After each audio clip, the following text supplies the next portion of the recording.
Comment faire prendre en charge ces formations? Je ne sais pas si vous êtes au courant, mais suivant votre statut, il existe de multiples possibilités de prise en charge financière pour participer aux formations de votre chambre des métiers et de l'artisanat. Vous pouvez donc construire votre parcours de formation de manière facile et accessible. Alors, très bien, mais à qui devez-vous vous adresser précisément? Quel est ce dispositif mis en place? Comment faire la demande? Vais-je être remboursé dans la totalité? Afin de voir tout ça, je vous laisse avec le jingle. Nous sommes en direct, justement, je vous le disais, avec Laurent Aubel, gérant de Couvreur Occitan. Bonsoir.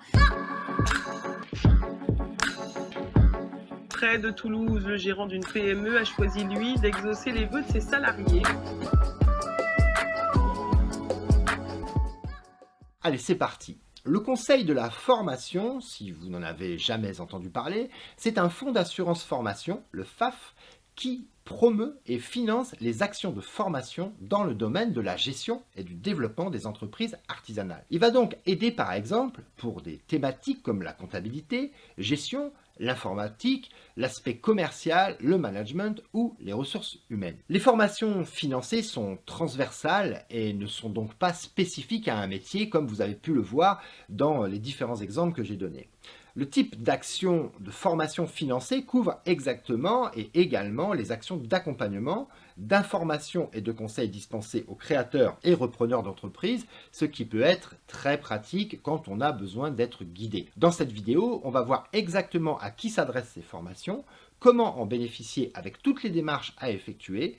Dans un instant, on va aborder tous ces points, mais d'abord, je fais une petite pause pour vous demander d'aller vous abonner à ma chaîne. Vous avez le bouton s'abonner juste en dessous en rouge et si vous n'êtes pas déjà abonné, n'hésitez pas à le faire. Et vous pouvez également d'ailleurs activer la petite cloche des notifications, comme ça vous ne raterez aucune de mes vidéos et vous serez au courant de leur mise en ligne, tout simplement.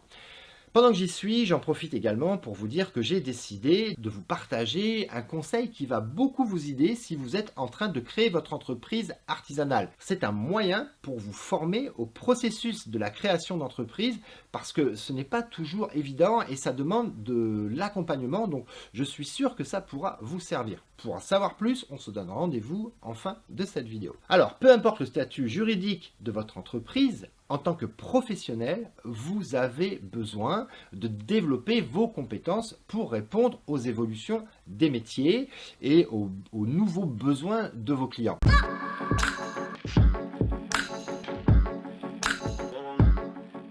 Et la bonne nouvelle, c'est que des financements sont bel et bien disponibles. En tant que chef d'entreprise, vous contribuez déjà au fonds d'assurance formation, le FAF dont je parlais, ce qui vous ouvre le droit de bénéficier d'un financement pour votre projet de formation. De manière encore plus ciblée, il y a un dispositif qui existe et qui s'appelle le FAF-CEA, le Fonds d'assurance formation des chefs exerçant donc une activité artisanale. Et comme son nom l'indique, il finance les formations destinées aux chefs d'entreprise exerçant une activité artisanale inscrits au répertoire des métiers, mais également leurs conjoints, qui est collaborateurs ou associés, ou leurs auxiliaires familiaux non salariés. Si vous n'avez pas pu bénéficier d'une prise en charge par le Conseil de la formation de la Chambre régionale des métiers et de l'artisanat de votre région, vous pourrez alors être éligible à ce dispositif FAF-CEA à condition de prouver le refus. Ce financement concerne des dépenses et donc des formations bien précises. Si la formation que vous cherchez à vous faire rembourser ne se trouve pas dans cette liste, il y a de fortes chances pour que ce ne soit tout simplement pas possible. Tout d'abord, on distingue les stages de formation technique des stages professionnels en qualité et gestion, management spécifique ou VAE, mais aussi des stages de formation transversaux comme pour ceux dispensés par le Conseil de la formation de la Chambre régionale des métiers et de l'artisanat. Ils peuvent concerner la bureautique, Internet, les logiciels de gestion d'entreprise, les langues étrangères, la culture générale, oui, et la gestion et le management, mais cette fois, ce sont donc non spécifiques au métier puisque non techniques.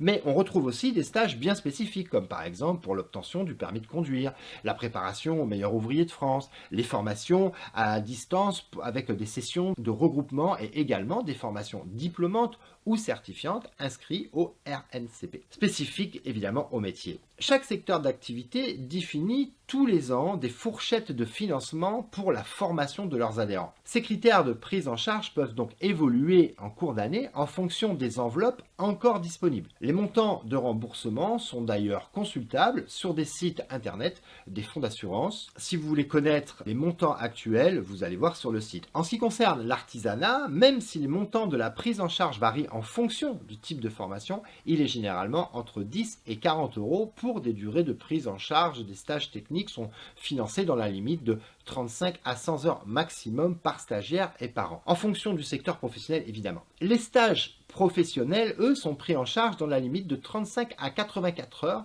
pour des formations qualité et de 35 heures pour des formations en gestion ou VAE. Et les stages transversaux, je ne dis pas de bêtises, sont financés dans la limite de 21 heures par an et par stagiaire.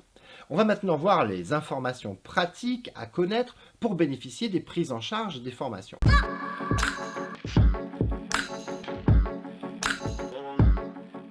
Pour vos démarches, vous devez vous adresser donc au FAFCEA. Votre demande de prise en charge doit être déposée en un seul envoi, 3 mois maximum avant et jusqu'au jour du début de la formation.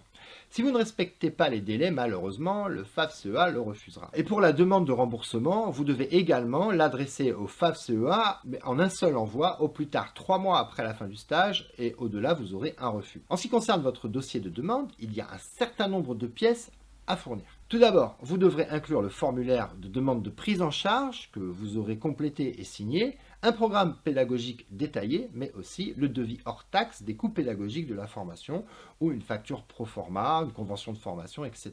Donc, c'est pas tout. Il faudra aussi fournir un extrait d'inscription au répertoire des métiers, bien sûr, ou votre carte d'artisan en cours de validité justifiant de l'APRM. Et pour les auto-entrepreneurs, ce sera un bordereau URSSAF de notification d'affiliation au statut de l'auto-entrepreneur datant de moins d'1 an dans les 2 cas. Par ailleurs, vous devez aussi inclure la notification de refus du conseil de la formation pour les stages transverses et pour les formations examinées en commission technique, la lettre de motivation et un test de positionnement seront nécessaires. Dans le cas où vous êtes micro-entrepreneur, le dossier de demande contient les pièces suivantes: une copie de la carte d'artisan en cours de validité, toujours pareil, justifiant de l'APRM au début du jour le jour du début de la formation. Et pour les micro-entreprises récentes, il faudra inclure une copie du bordereau URSSAF de notification d'affiliation au régime de la micro-entreprise datant de moins d'1 an au jour du début de la formation, ou une attestation d'affiliation au RSI précisant le régime de la micro-entreprise et datant de moins d'1 an au jour du début de la formation également. En revanche, pour les micro-entreprises déjà en activité lors de l'exercice N-1, une attestation de l'URSSAF de versement de la contribution de la formation sera demandée.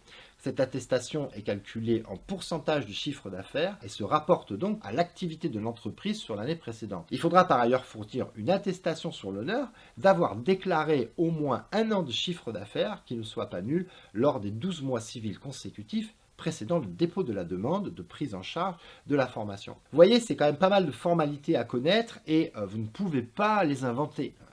Compliqué. Alors, vous regardez la vidéo. Et la demande de remboursement à l'issue de votre formation ne fait pas exception. Évidemment, elle devra comporter une copie de la notification de la décision du FAFCEA, une copie de la facture portant obligatoirement la mention acquitté, le cachet est signé par l'organisme de formation, mais aussi une attestation de présence mentionnant la date de la formation, le nombre d'heures réalisées, signé par le formateur et par vous, ou la feuille d'émargement que vous aurez signée en cours de formation. Alors avant de conclure cette vidéo, je vais vous partager un dernier conseil comme annoncé en début de vidéo. Je vous ai dit que j'allais vous dévoiler comment faire pour vous former à la création d'entreprise quand on est artisan.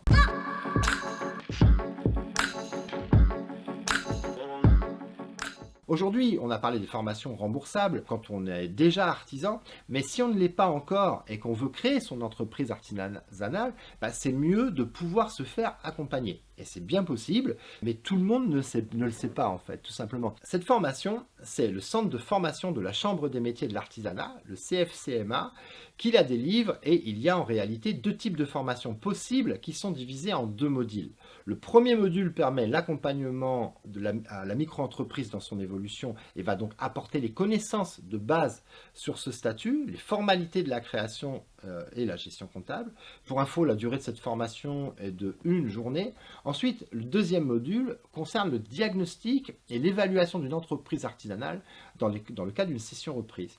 Grâce à ce module, vous aurez la clé pour définir une fourchette d'évaluation de prix et vous aborderez l'analyse juridique et fiscale de l'entreprise. Mais pour cette formation, il faudra compter 2 jours et le tarif des formations est de 300 € par jour. Voilà, j'espère sincèrement que ces conseils vous seront utiles. C'est une vidéo qui est donc un peu plus courte que d'habitude, mais sachez qu'il y a plein de façons de se former. Et ce que je veux dire par là, c'est que pour moi, la formation a vraiment été quelque chose d'important pour le développement de mon entreprise. Au fur et à mesure que l'entreprise grossit, on n'est pas forcément formé à ce qui nous arrive ou à ce qu'on va vivre. Donc se former régulièrement, ça a du sens.